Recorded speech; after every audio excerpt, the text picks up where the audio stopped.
There we go. Let's get Facebook in here and we can get it going on this Tuesday, Victory Tuesday, following the Broncos' victory of the Chiefs. And there we go. Welcome in, everybody. Welcome in. It's Tuesday evening. It's time for an episode of Building the Broncos. I am Nick Kendell, joined by Carl Dumler once again. Carl, man, we're in a weird spot here. You and I are not used to covering this team being good.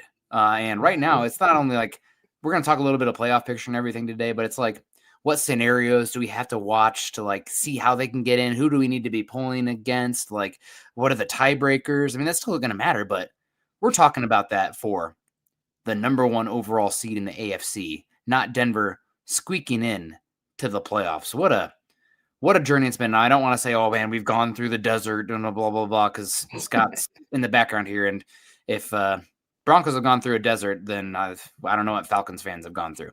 But regardless, it's been a long time, and we're obviously not on the mountaintop, but we reached a mountain pass in the very least. I'm going to work in some hiking, mountaineering words for you guys.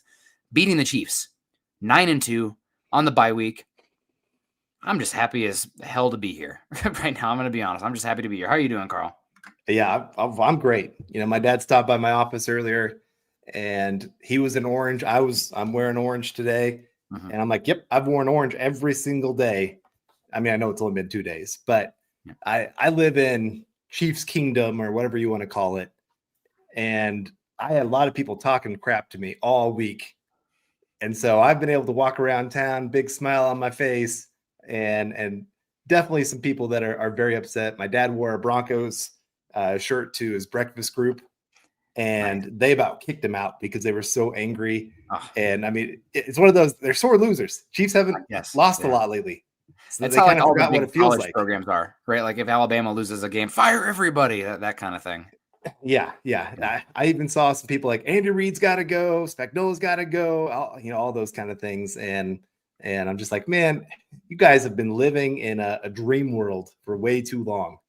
You got to understand that this is the ebbs and flows of football. There's going to be times where you're up and other times you're down. And talking about up, we got Papa Bear coming in saying, good evening, Broncos country, hashtag 13-4.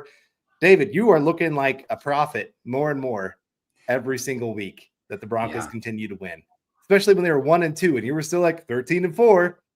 And like, I know Nick and I were like, I would have given you unbelievable odds, and you would have taken me to the cleaners. So shout out to you, Papa Bear. Shout out to you regardless, but keeping the faith. I mean, I'm going to be honest. I didn't see this coming this season. Like, we had a lot of questions. So, like, I thought the defense would be good. I expected some sack regression. That doesn't seem to be happening. Still question marks about Bo Nix. I expected maybe injuries, offensive line. I mean, if you'd have told me after the Eagles game they're going to lose Powers for a while, I'm like, uh-oh. The offensive line, like, what's going to happen now? Palczewski, no. Not a good game against the Chiefs. We'll just call it as it is. But the shout out to the coaching staff, the players. I mean, this is a well-run program right now. And that's the bottom line. From ownership, general manager, coaching staff, the people they're bringing in drafting, signing for the locker room. I think I've said on this show before, Carl, but like, it's a sight to behold when it feels like everybody's pulling in the same direction, like actually united in orange. And this team is that right now. And I mean, again, I'm not typically one to glaze and everything's sunshine and rainbows all the time, and I'm not saying this team's going to the Super Bowl, like, by any means, but this is a remarkable turnaround for this franchise, and to beat the Chiefs. And I don't even care that they're 5-5. Like, the advanced statistics say that's a good Chiefs team. Like, they're getting bad luck right now. Screw them. Couldn't happen to a better team. But that's an accomplishment for the Broncos. So to sit here at 9-2, AFC wide open, anything could happen. Anything can happen from here on out. Oh, for sure. It was a very quality win, no matter the record. They had everything going in their favor. Like I said, the analytics will tell you that the Chiefs are a top 5 team. Yeah. Their defense is not as good as their basic stats say, but their offense, this is one of their best offenses they've had since 2017, 2018, like points per drive, especially when Rice has been back. So sorry to interrupt, but like they're good. Like, in Denver beat them. It was not a fluke. They beat them. Right. And it could have been even much worse if red zone touchdowns would have came through, and a couple other things broke their way. But Riley Moss. It was. Flags. Yeah, Riley Moss not giving up 100 yards and penalties. But still, beyond all that, I mean, it's just such a good feeling to see this team. And like I said, it's new territory for us. I'll tell you, I have not been a humble winner. Like I said, I've been walking around town, making sure people remember that the Broncos are on top right now. And it's just a team, like I said, they bought in.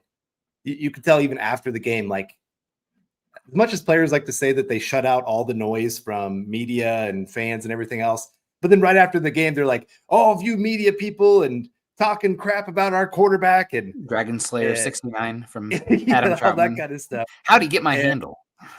Yeah, but you could tell like this was personal for them. That these are people that they love. They care about their teammates. It's not just a paycheck. It's hey, we really do. We're united. Sean Payton has just done a great job building this locker room. George Payton as well, finding the right kind of guys to come in, be real leaders. And I mean, even like Singleton, I know we've harped on him for some of his play, but that guy's a great leader. I mean, even seeing him on the sideline, like he was sitting there trying to coach guys up and, hey, they're going to try this. And he's right in the middle of that. And here he is fighting cancer. And he's like, yeah, you know what? I'm going to keep helping my team. He could have told the team, hey, I'm going to take a week away, go be with my family. He's got a young daughter too, I think, too. Right. Yeah. And he's like, nope, I'm going to be there for my team. And so shout out to all those guys being united like this. And Phil coming in, being united with us, saying, good evening, Nick, Carl, and Deacon Scott. Really great to see how we look when all three phases play a complete game. Hashtag Buckham. Yeah. Special teams. Yeah. I mean, you could say that was the best unit for the Broncos all game. They put points on the board. They took points away from the Chiefs. Yeah. Holding Mahomes to 19 points without Patrick Surtain. I'm grading on the curve there, but like, wow. I do agree. Yeah. And maybe it's a little bit because special teams has been so bad. Yeah. That to see them actually be a very big positive for this team was such a sigh of relief. I mean, Marvin Mims being back, you can tell there's a huge difference on punt returns and shout out to Frank Crum. About that. Frank Crum block. Yeah, that was a great play by him. I mean, he got low, went right through two guys, used his 6'8" frame to where he's up, and that changed. It really did change the entire dynamic of the game. Mm-hmm. Being down 3 instead of 4, it changes how you have to call the rest of your game. And so big play for him. Crawshaw had a really nice bounce back game. Almost had that one. It's a good thing he was punting that to the right. If he was punting it straight on, that would have been blocked. Yeah. Then of course, Lutz 5 for 5 with a 50+ yarder to tie it up. I mean, all those kind of things. It was a great team win. Yeah. That was maybe one of the best games that we've seen from Bo Nix. I know we've seen some 4 touchdown games and stuff like that, but there were things in this game that he hasn't done so far in his Broncos career. Yeah. At least consistently, of going through his reads, staying in the pocket, keeping his feet below him. Not just, I mean, a lot of times you see his feet, it's kind of like a duck under, on the surface, it kind of looks good, but his feet are just going 1,000 miles an hour underneath the water. Flippers. Sometimes it's how you feel about Bo Nix. You're like, oh man, this guy is way too sped up. This game, no, it looked like he was very calm, cool, going through his reads. Like I said, 1, 2, 3. I think it was either Sutton or Bryant. I can't remember, on like a 3rd and 8 early in the game. And it was a crosser across the middle. And it was probably his 3rd read. Like you could tell he went 1, 2, 3, and it was a perfect throw. Big first down, kept a drive alive. Like I said, those are things we haven't seen at least in a few weeks for sure. But he consistently went through reads in this one and stayed in the pocket. I can't talk enough of how big of a difference this was. The Raiders game might have been one of his worst ever. Mm-hmm. This might have been one of his best ever games. And there's still room for improvement. Yeah. Sorry, I think he's coming upstairs here. I can think of some games that were not so that were good, but he had like such a terrible defense on the other side that it's like, right. How he handled the Dallas game this year, the Cincinnati game this year, and I think too, Scott, plug yours, but the Falcons game last season, also the Panthers game last season. Like it looked like he was throwing 7-on-7s in those games.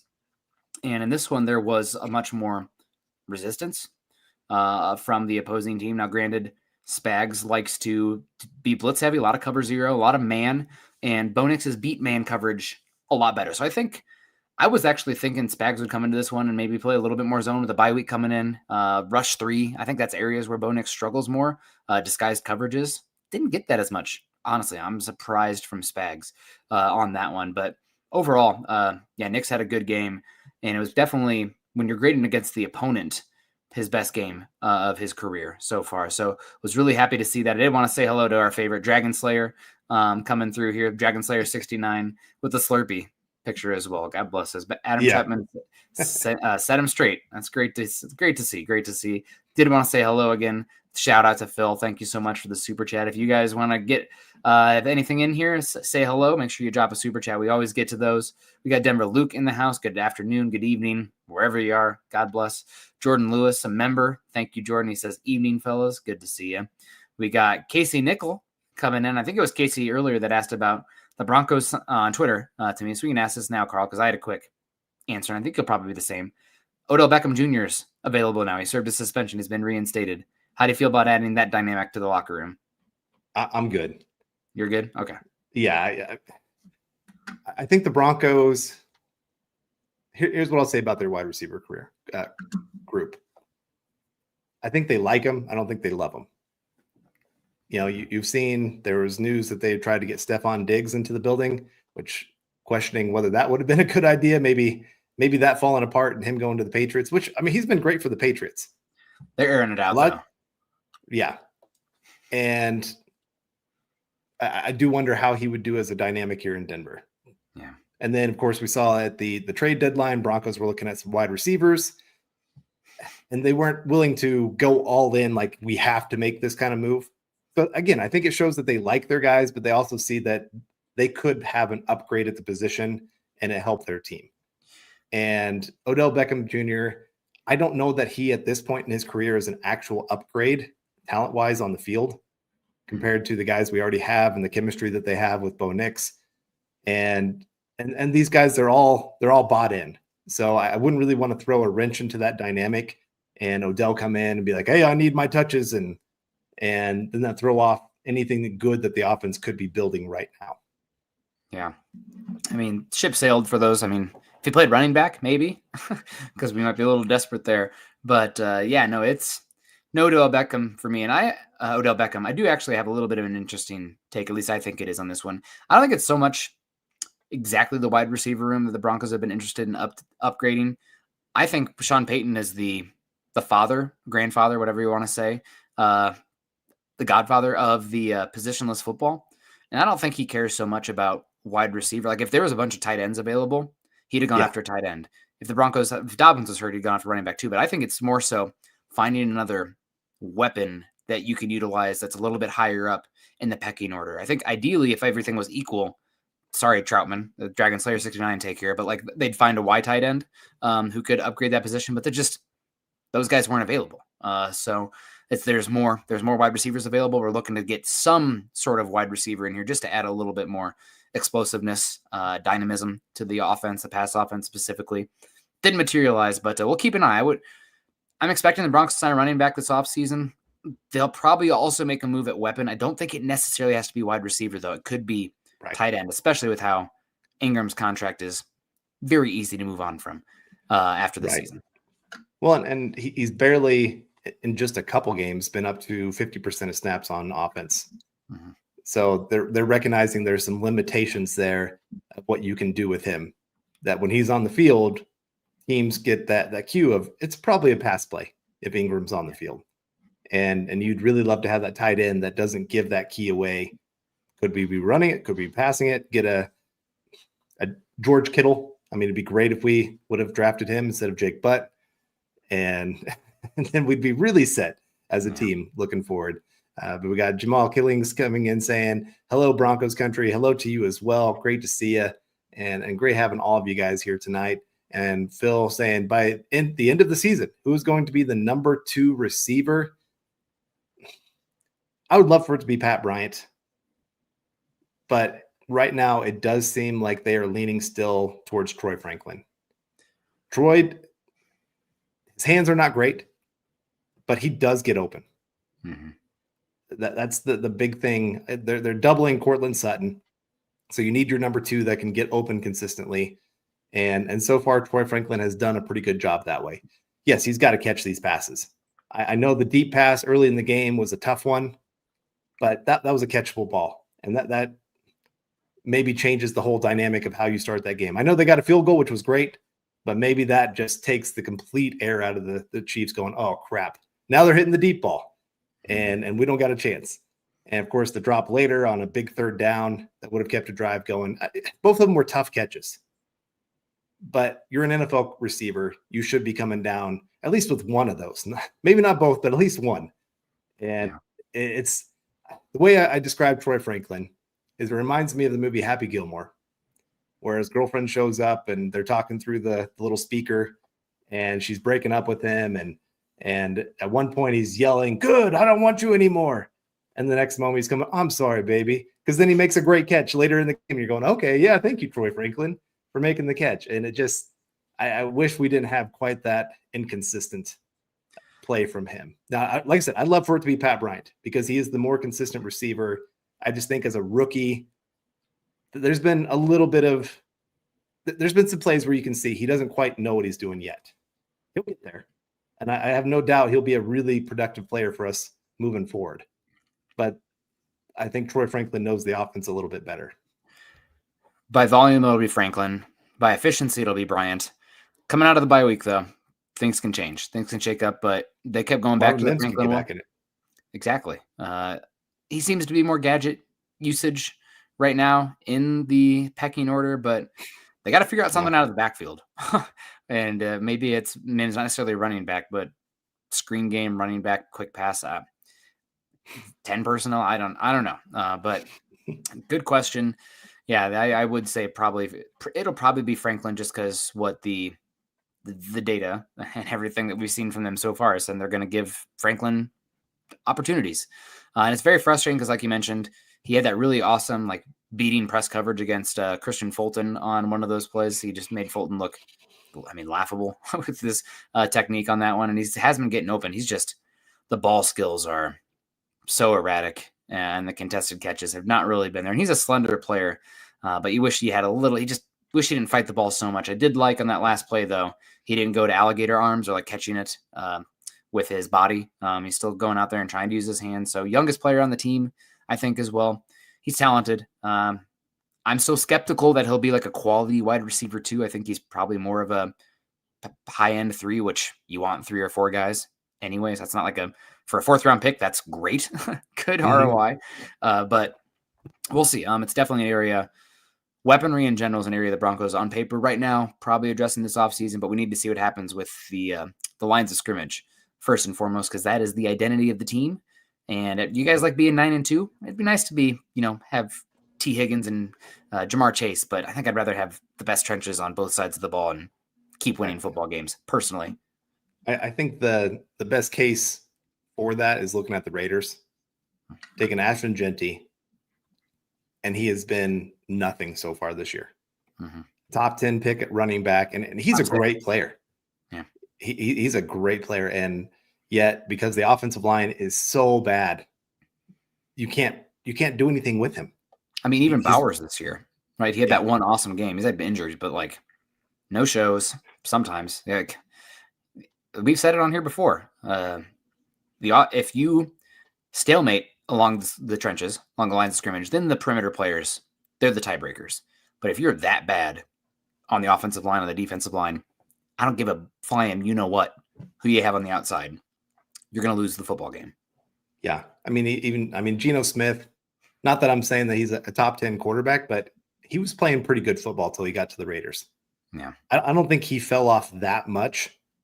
I think it's just he went to such a bad situation where now he's feeling ghosts behind him. Mm-hmm. To take from Sam Darnold of earlier in his career when he was with the Jets. And once you start feeling that, your clock gets sped up. You're making quicker decisions than you should have. Things are not being read right. And you can't play quarterback in that kind of way. And I even think a little bit of that, you were talking about the defense earlier, that they deserve all the credit. They did a great job of hitting Mahomes and hitting him hard. Mm-hmm. Like, I know Aqib Talib always talked about that right before the Super Bowl. He's like, I'm going to go get myself a personal foul penalty so that the Panthers know we're here. And I look at, there was one hit early in the game on Patrick Mahomes where I think it was Justin Cernod tackling from the front, and Bonito came and just crunched him from behind. And it almost got Cernod hurt. Like, he kind of was shooken up for a second, and then he stood up and was fine. And then there's a hit later on by Zach Allen where Mahomes stayed on the ground for a little bit. I kept kind of grabbing at his leg and was looking at the refs like, you just let him hit me like that? And you could tell like Mahomes was a little sped up in this game. There were some throws that he was missing that he probably doesn't usually miss, or the pick six decision. Like, who was he throwing that to? It was a receiver running deep, but I mean, it was one of the worst decisions I've seen Mahomes make in a game. And so I really do think it was a little bit of that, of him just taking some hits that he doesn't usually take and being like, oh crap, this kind of hurts. I got to get this ball out a little bit quicker. And it just led to the Broncos having a really good game against him. I know he got a lot of yards, but it just was a lot of dink and dunk. That's all they could do. And I want to give the Broncos credit as well. Something that's so hard to do with Mahomes is to keep him contained in the pocket. And I didn't feel one play where he felt dangerous outside of structure in this one. And the one time he did do it, he threw that pick to Jaquan McMillan. It was just, so, I mean, shout out to them. Vance Joseph's gone. I think we can all agree probably about that. He's going to get a coach cycle. Good for head coaching gig this cycle. Good for him. I know some fans I've seen on Twitter like, oh, but the richest owners. Can't we just pay him? Like, read any of the interviews with Vance Joseph. Listen to anybody who knows him. He wants that opportunity. He deserves the opportunity. Right. And we'll see what happens to the Broncos. These are good problems. It's the curse of success, I think is what it's called. When you are good, you're going to be picking late, and people are going to raid your staff and your players. Figure it out. That's why you want a good head coach and quarterback. Those are the stability pieces for you. Bronco for life. Good to see you. We got Ernie Mays in the house. Gary Neighbors. Great to see you. Chase Wellner. Go you, Chase. Appreciate you.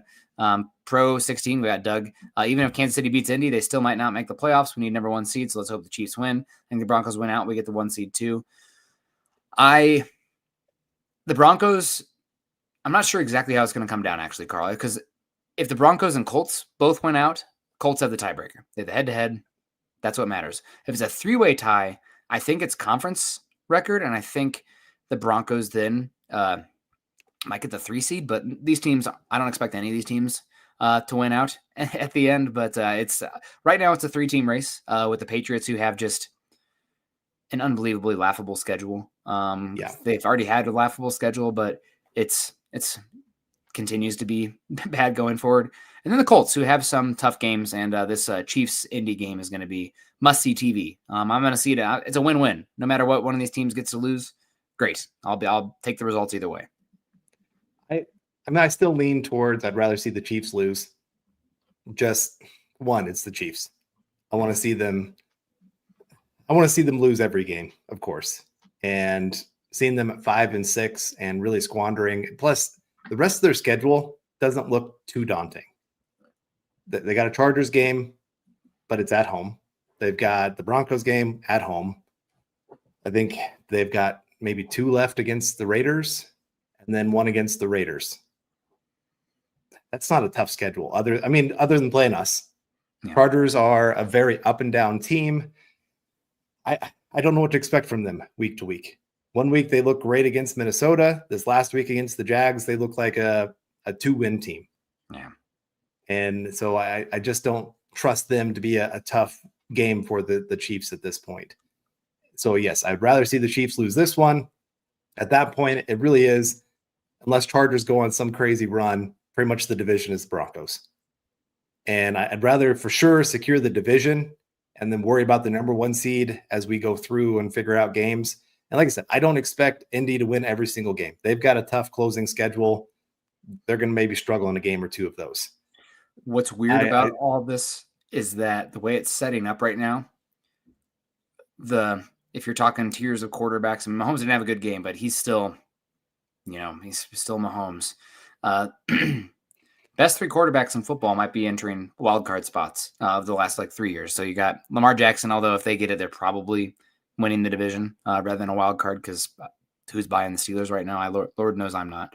Then you have Josh Allen. I mean, I think that's the week of the Packers game, but I think you have Bills New England. That's going to be a huge game. But Josh Allen coming first round to Denver if they didn't get the 1 seed. I mean, it is what it is, right? In Denver, it's kind of a movable force versus a stoppable object with the way Broncos run game looked. 1 game sample size, but without Dobbins versus the Bills run defense. But and then you have, of course, Mahomes as well. So it's a weird AFC this season, because your usual suspects have flaws, and maybe that's just the reality of the highly paid quarterback and variance year to year that you're going to have in general. Maybe the messaging in some of these programs getting stale. Sean McDermott, looking at you, buddy. But we'll see. But yeah, good to see Albert Knoppers. Love it. He says Riley Moss, one of the greatest cornerbacks in the league. A lot of penalties against him are bogus.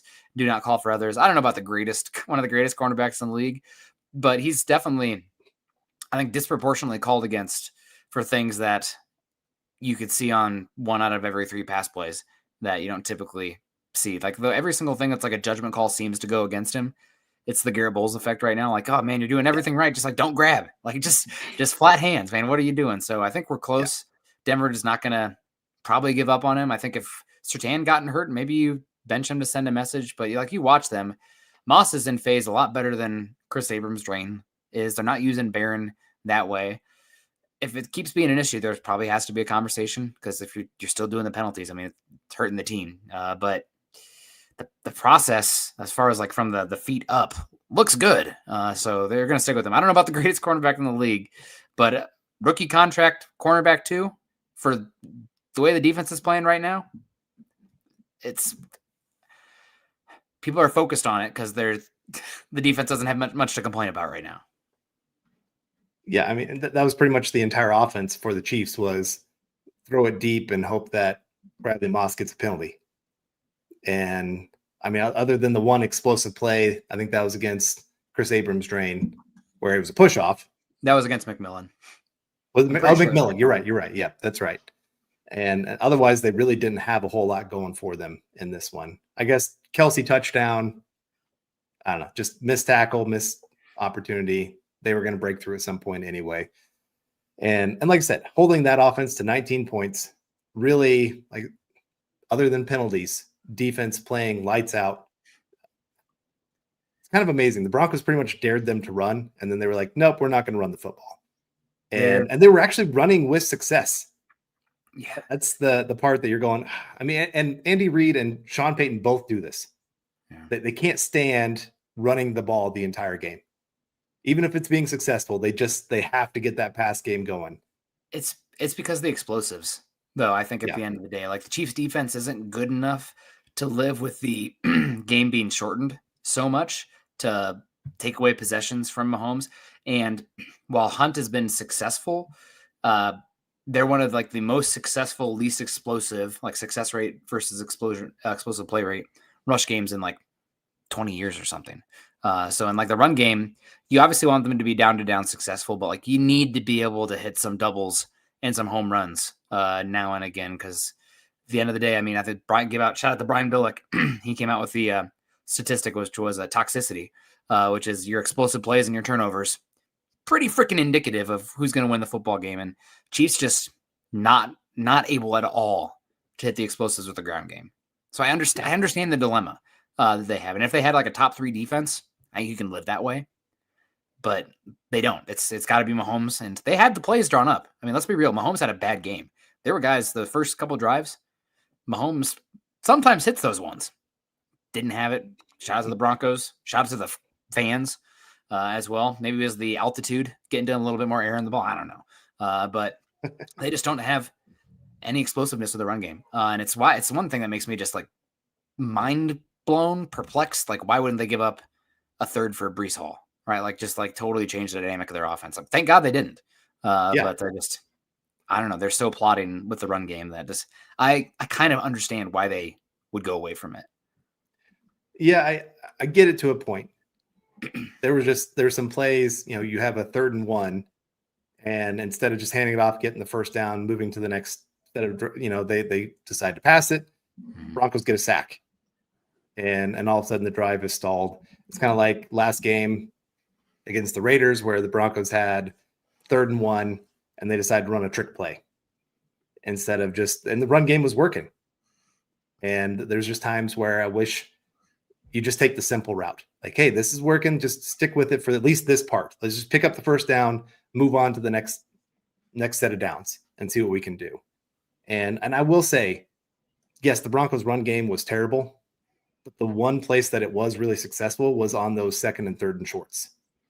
RJ Harvey did a really good job of picking up those kind of plays. I was actually very impressed with him on those runs. It's the down to down runs that he's got to figure out. And there was a couple times it was almost like he was so cued in on running up between the tackles that he missed a couple times where there was a lane to the outside that could have been an explosive play. Mm-hmm. And I feel like that there's been just times where he almost takes coaching to an extreme, where in the preseason, he had a time where the very first game, everything was bounced outside. And so the very next game, it was everything up the middle. And I just felt like he almost took the coaching and like, hey, you've got to be able to run through the tackles. He's like, okay, every time this is where I'm going to stick to. And there's just got to be that ability to understand, yes, we need you to get north and south sometimes, but we brought you in because you are an explosive player and we need you to be you. Yeah. And so I'm hoping he can figure it out. I don't think it's ever going to be perfect or great where he's going to be an every down running back for you. But I think he can get to a more consistent level. I mean, the Broncos need it. If he doesn't get there, we're not going to the Super Bowl. I'm sorry. You have to at least have a little bit of a run game threat.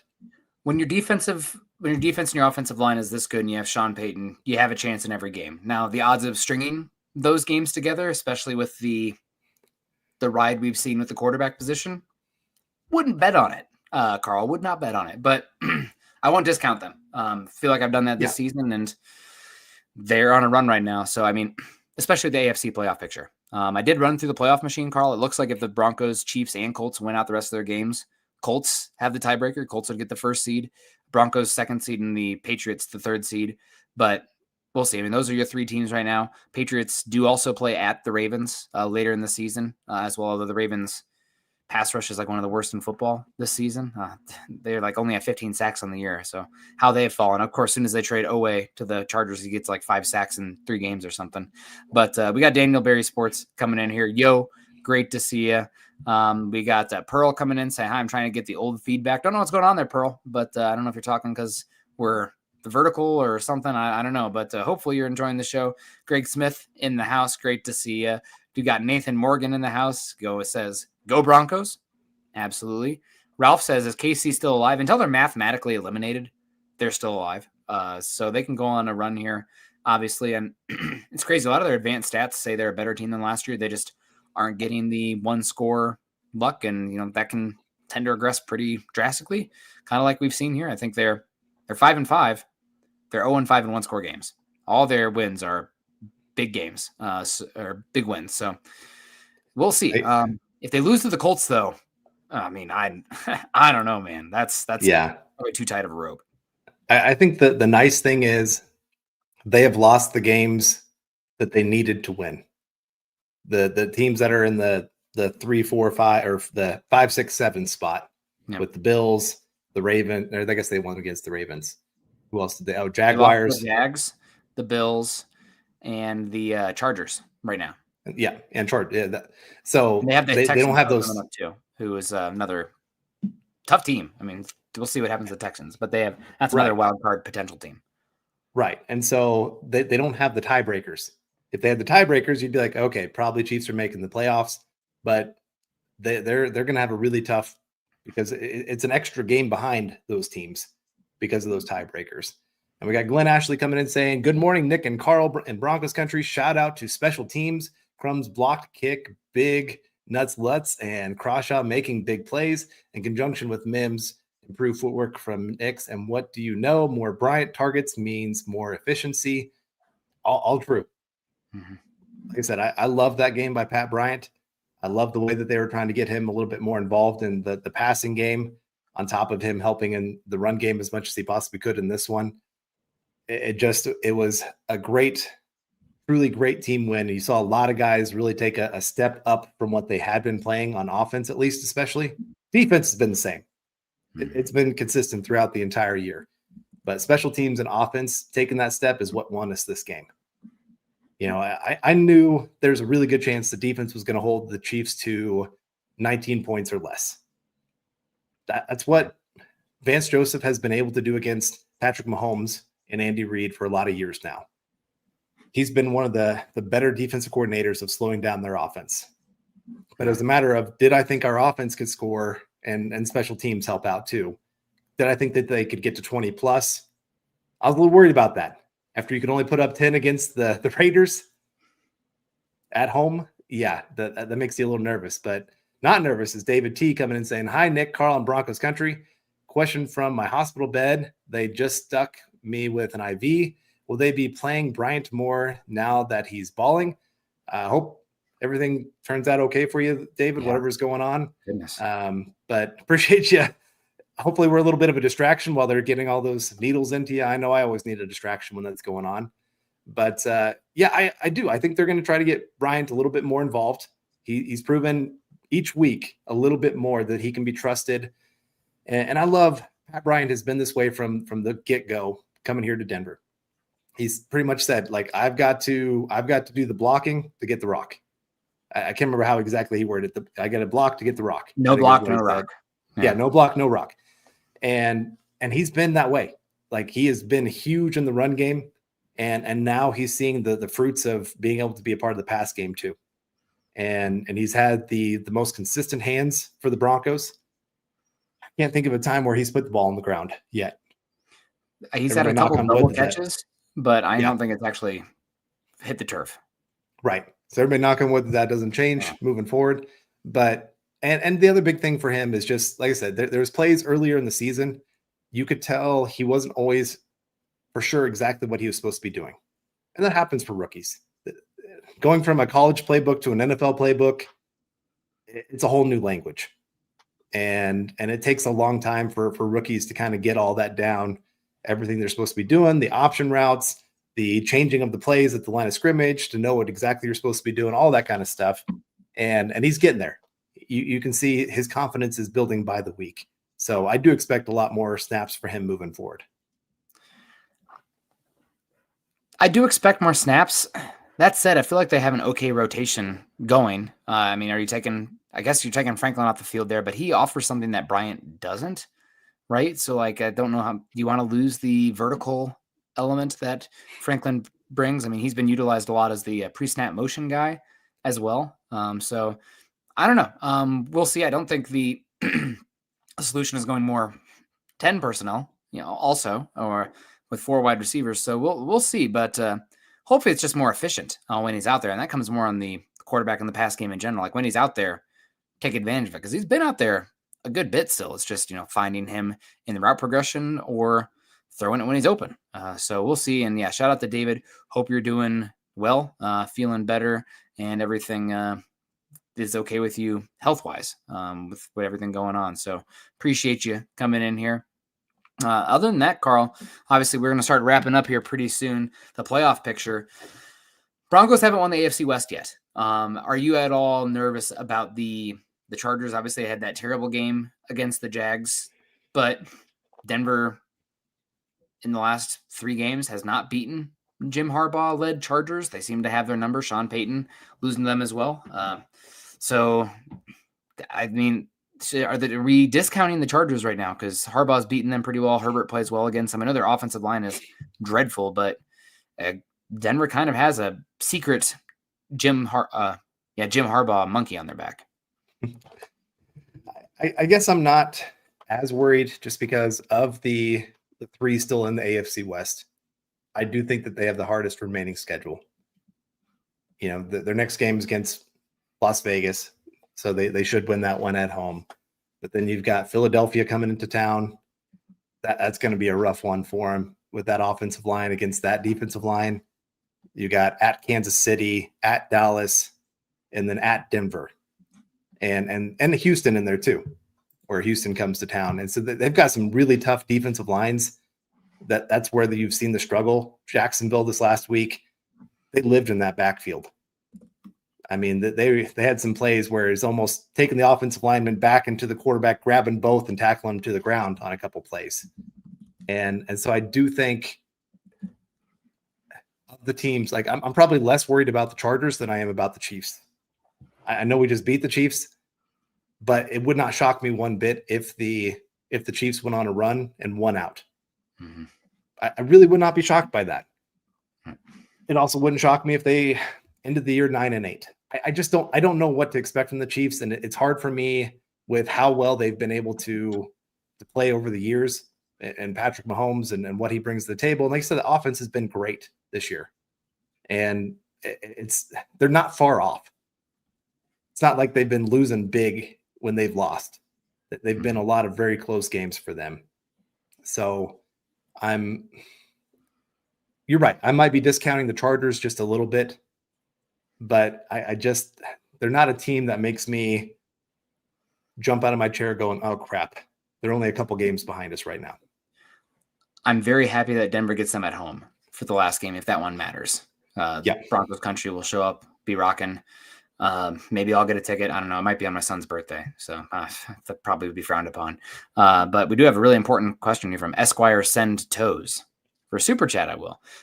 Most important Roman invention. Off the top of my head, I would just say automatically aqueducts, Carl, like transporting water to the city. I know Roman roads were a big deal as well, and I think with all those, you had concrete.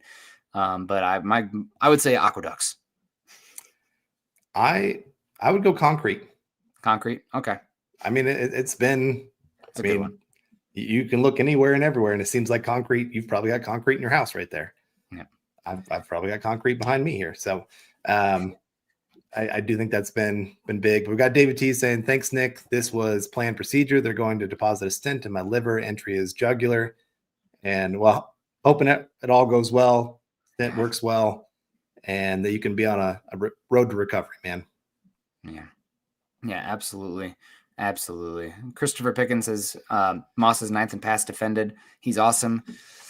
Yeah, I know with like the passes defended and the attempts and everything, like they don't, for a lot of the basic counting stats, they don't include the penalties, which they probably should. And penalties are probably worse than giving up the catch, because like the catch, the guy still has to make the play if you're in good position, right? Like they're not catching the 40-yard pass every time, where if you do the penalty, every time they're getting it.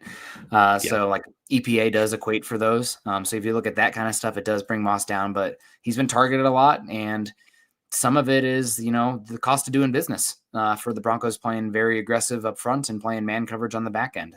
You're going to have to live with a little bit more penalties. Regardless, though, he's going to have to clean it up. And I'm a big Riley Moss fan. Like, go Hawks. Love the kid. I remember his true freshman game against Purdue where they just picked on him over and over again. Like, who's this trash player? True freshman, blue shirt? What the heck? No, he's a decent cornerback. I don't think he's a superstar, but there's definitely worse cornerback twos. And the fact that he's been functioning as a cornerback one and the defense has still been this good is awesome. Testament to him, testament to the defense as a whole. Jim Piercing, go Broncos. I don't know if we got that one already. Great to see you. Appreciate you. We got Chiefs Dynasty coming in here. I don't know about that, but you guys aren't dead yet. That's true. Justin says the White Shadow, Riley Moss, and David T. Last thing we want to get into here, Carl, before we close it up, kind of talking about the running back position. What's the pecking order going to be here going forward? This is a room that is concerning after one game. Now, granted, you got the bye week to kind of figure it out. Is the three that we saw going to be the trio the rest of the season? Are they going to scoop somebody off of a practice squad? I know there's been some, I don't know if they're jokes or not, but I think, oh man, sorry, Mike. He says doesn't like the format here. Sorry, Mike. Can't watch on the television. Hopefully you can do both. We'll take that to heart, but love you, Mike. I think they're going to have to bring in somebody else, Carl, all the same, but I'm not quite sure what they're going to do with the running back position. Because right now, one game, but right now, not a good looking room. Yeah. And I'm just not sure that there's anybody that you can bring in that's going to change how you feel about this room. Yeah. You can't trade. Unfortunately, this injury happened at the worst time possible, where you just missed the trade deadline and you could have maybe thought of making that kind of trade. And maybe all of a sudden you're like, oh, that third round for Breece Hall. Yep. I'll go ahead and do that. and then you've got yourself a decent all-around kind of guy. I mean, there's some okay names out there. I know I've seen some people be like, hey, I wonder if Sean Payton can talk Latavius Murray of coming out of retirement. That's not going to make me jump out of my chair for sure. And I just hope that, like I said, maybe RJ Harvey can get a couple things figured out. McLaughlin, I thought he ran pretty well. It's not going to be great by any means. He's not going to make a whole lot of guys miss, but he's going to run hard. I think he can be an okay number 2, like the person said. I do think he'll be number 2. I think Bidet, I don't think his what he brings to the team is going to change. He's still going to be that third down running back. That's what you go towards. And you just kind of keep him where he's comfortable. It really is just going to have to depend on RJ Harvey getting this figured out. Don't love it. Don't love that. One guy I did like in the although I think he had some off-field issues, but Damian Martinez is on the Seattle Seahawks practice squad. Liked him coming out of Miami. I think that do you remember Dearness Johnson when he ran over the Broncos in that like 2001, 2002 Browns game in Cleveland? It would have been a night game. He's out there. He's kind of a bludgeoning guy. He's somebody that maybe you could think to bring in. Trey Sermon also out there. He's a name that's, kind of a bigger back. So we're going to have to find out about the Broncos pro scouts here, figuring scouting these guys, bringing somebody in. Going to have to be hitting the preseason tape that's out there.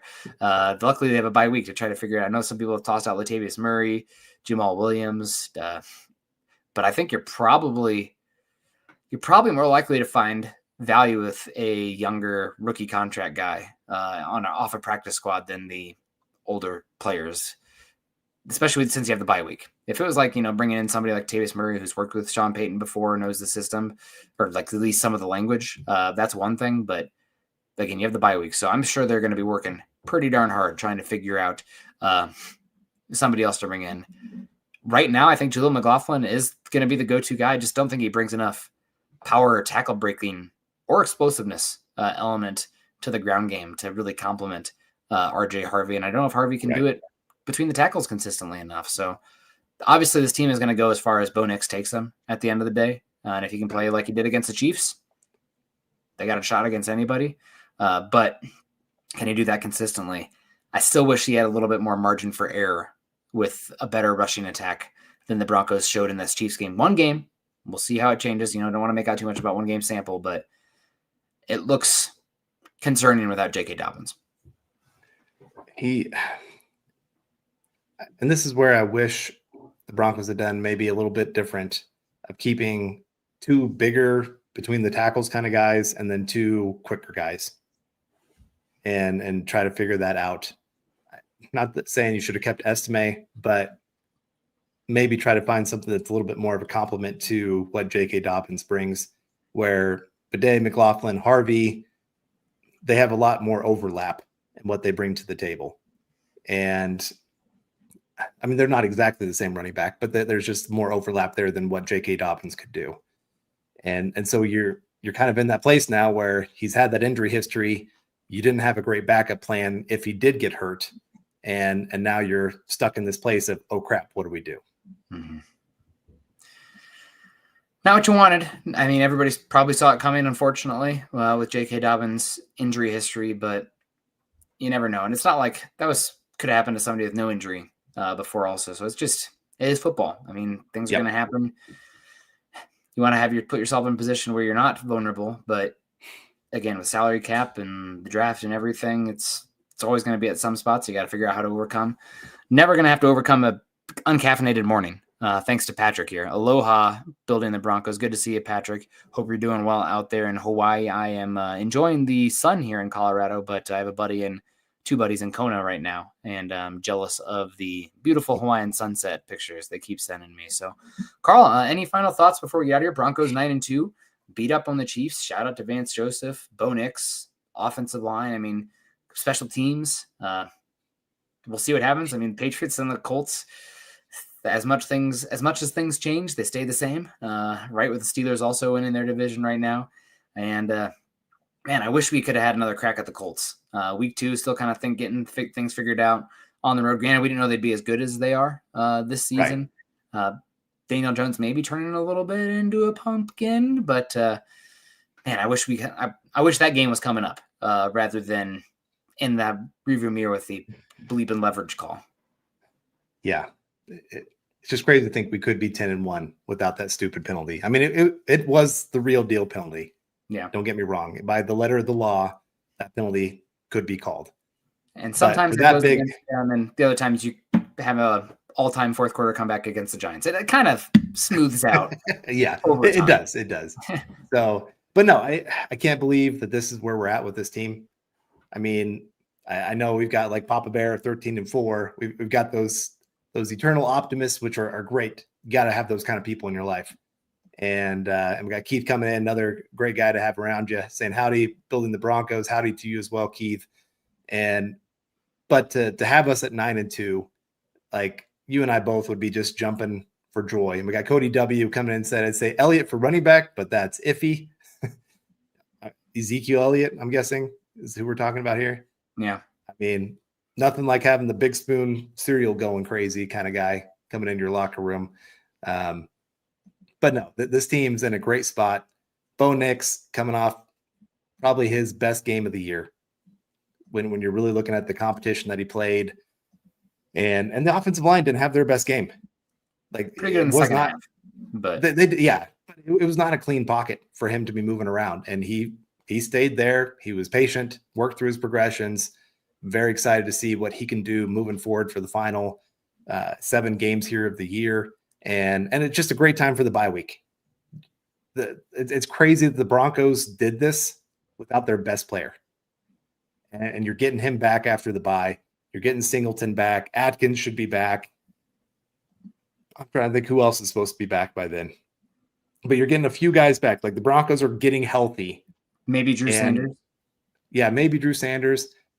You're getting all these guys back. And the fact the Broncos are winning without them, it's just going to take this team to a whole nother level when they're on the field helping this team moving forward for the rest of this games. Yeah. Oh, man. And just kind of looking forward here right before we get out. Colts actually do have a pretty decent schedule down the stretch here. They play at Kansas City this upcoming week. After that, Texans at Indy. That's a feisty game. You never know. Then you got the Colts at the Jags. We saw what the Chargers going down to Jacksonville happened. You have them at the Seahawks, arguably the second best team in football. DVOA says they're number 1. Then you have the Colts Monday Night Football, as it stands now. 49ers at the Colts. Week 17, you have the Colts, Jags again, and then they close out with at Houston. So that's a pretty tough schedule for Indy, all things considered, especially if Daniel Jones starts to, turn into a pumpkin again. But New England, pretty easy. At Cincinnati with no Jamar Chase. And then you have New York Jets at New England. We'll see. That's a pretty good pass rush there. Then you also have the New England Patriots. Where are they at here? Oh, they have week 14 bye. Really late bye for the Pats. Bills at Patriots week 15. Then you have Patriots at Ravens coming up after that. So 2 big games after the bye. Lucky them, I guess, for that. Then at Jets 17. And then the last game, Dolphins at Patriots. So I think we're probably going to know week 17 where things lie for these teams. So it's next few weeks really, really do matter. Did want to say hello to Keith coming in here. Appreciate you. Markel coming in from Bama. Good to see you, Markel. And a lot of fun. 9-2, not too much to complain about. Tony, is it possible that Dobbins is back to the Super Bowl? That's what's been put out there. I mean, the Liz Frank injury, we'll see. I mean, maybe it's a week earlier, but maybe it's not at all, right? Like, it's a week by week thing. I think he saw a bunch of doctors to get everything checked out. I wouldn't bank on him being back. That would be awesome. I think they better figure out something before, like, oh my gosh, we just have to hold out until the Super Bowl. You're going to have to win some freaking games before that happens. That'd be awesome. Great story, but long road to even get to the potential of thinking about that yet. Yeah, for sure. And again, want to shout out to everyone. David T, hope everything is going well for you with getting this figured out. And just appreciate the support, guys. And it's going to be a great bye week. that's the nice thing is you get to go in on a win and just celebrate, and now get to watch the rest of the NFL and the Colts Chiefs game. Like I said, it's one of those, it's a win-win. Chiefs win. Okay, we get to move up a little bit further in the ratings or rankings and feel a little bit better in the standings of where the Broncos are at. Chiefs lose. Well, it just feels good just to see Mahomes and all of them have some struggles there. And so it's just going to be a gravy right here for the next couple weeks for us. Yeah. Oh man. Awesome time for Broncos country. Really just enjoying the vibes right now and really happy that we could beat the Chiefs. Things are all good. I'm opposite world where they don't. And we're melting down for all these games. Oh my gosh, phonies, blah, blah, blah. Chiefs always have our number. Nope. Don't got to worry about it. Put the Chiefs, not in the cellar necessarily, but 5-5. I like it there. I like the view from up top. So I appreciate everyone coming in here. Super chats. Of course, Papa Bear, Phil, great to see you. Jamal, David T, again, shout out to you. Cody W as well. Thank you guys so much for joining us today. Follow Carl and I on Twitter. Carl's at Carl Dumler, MHH. I'm at Kendell, MHH. Also over at Mile High Huddle. You can follow us at facebook.com/Mile High Huddle and facebook.com/Mile High Huddle pod. And as that ticker says there underneath, please subscribe, like, and share. Appreciate everybody. Leave a 5-star review, all that good stuff. Have a great rest of your week. Carl, is always good to see you. But what are we going to talk about next week? I'm going to miss the Broncos this weekend. I'll kick my feet up. Maybe I'll go on a hike or something. Appreciate everybody. Hope you're doing well. When Bryce Hall, Carl Dumler's pet. Brees Hall? Maybe that's what's going on here. I'm not sure what's going on. Glenn, down under, what's going on? Appreciate it, everyone. Hope you're doing well. Drive safe, Jake. Have a great one. Kindness, compassion. Enjoy the bye week 9-2. First place, baby. Go Broncos.